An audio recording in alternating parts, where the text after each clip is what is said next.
ودي الشنطة بعد ما خلصت.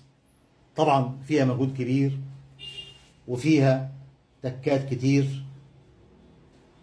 يعني انا مش هقول لكم بالي كام ساعة شغال في الشنطة، عشان نص ساعة او اكتر او ساعة الا ربع نتفرج على الشنطة. طبعا شيء طبيعي فيها ملاحظ، التقفيل قرفني شوية، ولكن لو قررت الشنطة هنتلافى الملاحظ.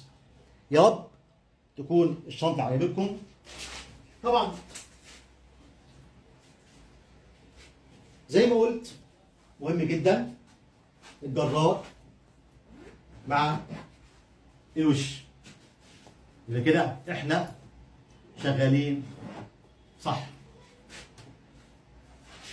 يا رب يكون المنتج عجبكم، والمعلومات اللي احنا عرفناها في الشنطة عجبتكم.